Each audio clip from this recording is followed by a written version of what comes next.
കൃഷികൾ ഫ്രൂട്ട്സുകളൊക്കെ നട്ടിട്ടുണ്ട്.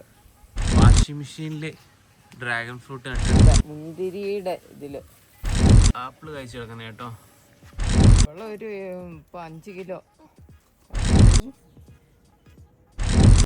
അപ്പോൾ ഇനി നമ്മൾ കറി വെച്ചടിക്കും.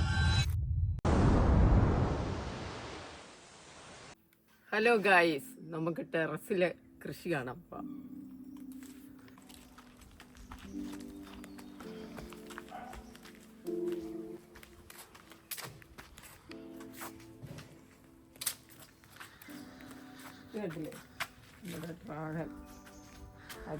ഇത് നമ്മുടെ ഡ്രാഗൺ ഫ്രൂട്ടിന്റെ കൃഷി കേട്ടോ. ഓൾമോസ്റ്റ് ഇവിടെ മൊത്തം നമ്മളൊരു പുതിയൊരു ട്രയൽ നടത്തിയത്. വലയിൽ ഡ്രാഗൺ ഫ്രൂട്ട് കയറ്റിയിട്ട് കഴിക്കുമെന്ന് അറിയില്ല. ഒരു പ്രാവശ്യം ഫ്ലവർ ചെയ്തായിരുന്നു, പക്ഷെ പിടിച്ചില്ല. നമ്മൾ വേസ്റ്റ് ഒന്നും വെറുതെ കളഞ്ഞില്ല കേട്ടോ, എല്ലാം നമ്മൾ യൂട്ടിലൈസ് ചെയ്തു. നമ്മൾ വാഷിംഗ് മെഷീനിൽ ഡ്രാഗൺ ഫ്രൂട്ട് നട്ട് നെക്സ്റ്റ് പരീക്ഷണം കേട്ടോ.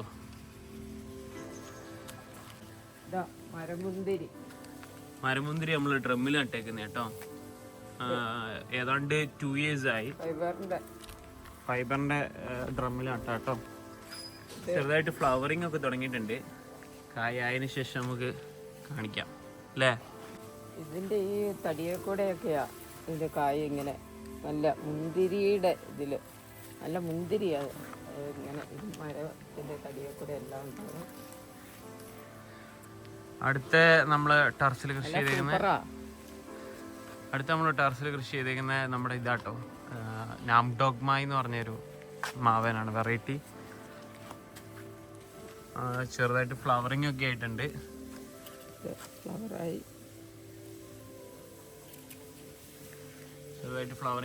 കേട്ടോ. പിടിക്കുമെന്ന് അറിയില്ല, നമുക്കൊന്ന് നോക്കണം. അടുത്ത നമ്മുടെ കാണിച്ചു കൊടുക്കാമേ. നമ്മുടെ ടെറസിൽ ആപ്പിള് കഴിച്ചിട്ടുണ്ട് കേട്ടോ.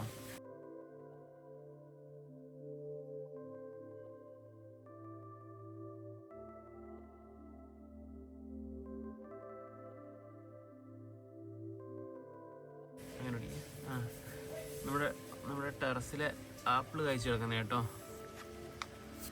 ആപ്പിൾ എന്ന് പറയുമ്പം ബെയർ ആപ്പിൾ കേട്ടോ. ഒരു 5-8 കായ ഉണ്ട് കേട്ടോ ഇതിനകത്ത്, അവിടെ ഇവിടെയൊക്കെ ആയിട്ട്. ഇത് ബെയർ ആപ്പിളിൻ്റെ ഗ്രീൻ ആട്ടോ, ഗ്രീൻ വെറൈറ്റി.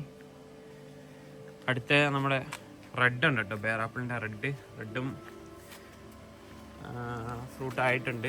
റെഡിലും ഫ്രൂട്ട് ആയിട്ടുണ്ട്, അത്യാവശ്യം മുഴുത്ത കായ കേട്ടോ. ഇത് നമ്മൾ പറിച്ചിട്ടില്ല, ഫസ്റ്റ് ഇതാ പറിച്ച് കഴിച്ചു നോക്കുന്ന നമ്മളൊരു വീഡിയോ ഇടുന്നതല്ലേ അമ്മേ. ടേസ്റ്റ് റിവ്യൂ നമ്മൾ ഇടുന്ന കേട്ടോ.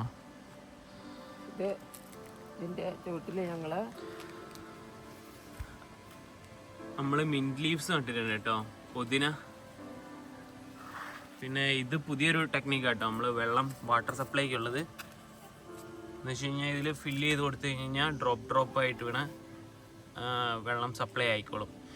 ഇത് ഇന്നലെ ഫുള്ളാക്കി ഫുൾ ഒഴിച്ചു കേട്ടോ ഇതിനകത്ത് ബോട്ടിലിൽ.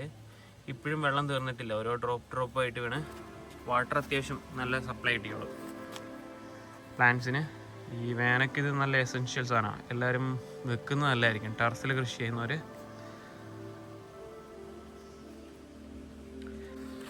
പിന്നെ നമ്മൾ മുളകും തൈ എല്ലാം നട്ടിട്ടുണ്ട് കേട്ടോ. കുറച്ച് കൊമ്പൻ മുളകിൻ്റെ തൈകളൊക്കെ ഗ്രോ ബാഗിൽ ഇങ്ങനെ നട്ട് ഇതാക്കിയിട്ടുണ്ട്. ഇതിന് നമ്മൾ വെള്ളത്തിൻ്റെ ആ സപ്ലൈ കൊടുക്കുന്നതായിരിക്കും കേട്ടോ.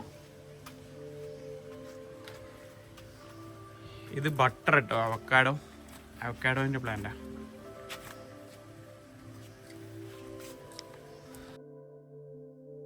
നമ്മുടെ ടെറസിലെ സേലമാവ് അത് ഓടും. കഴിഞ്ഞ പ്രാവശ്യമൊക്കെ ഞങ്ങൾക്ക് കുറച്ച് മാങ്ങയൊക്കെ കിട്ടി. നമ്മളിവിടെ കോഴീനെ പൊരുന്ന വെച്ചിട്ടുണ്ട്. എത്ര ദിവസമായി? ഇന്ന് 18 ദിവസമായി.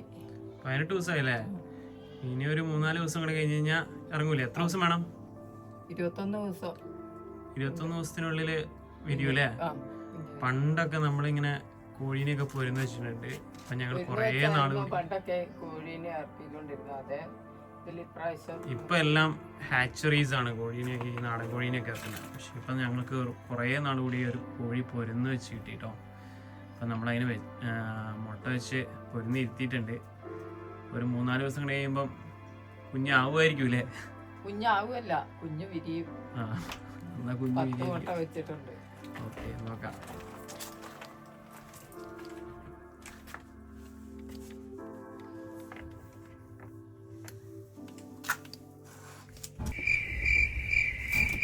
പൊരുന്ന് വെച്ചിട്ടുണ്ട് കേട്ടോ.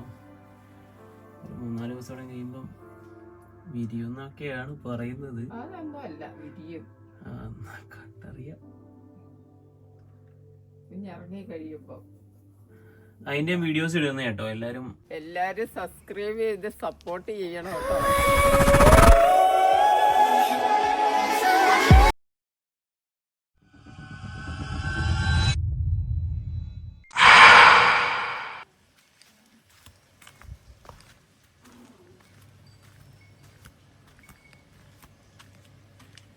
E3 സട്സ് ബ്ലോഗിലേക്ക് എല്ലാവർക്കും സ്വാഗതം.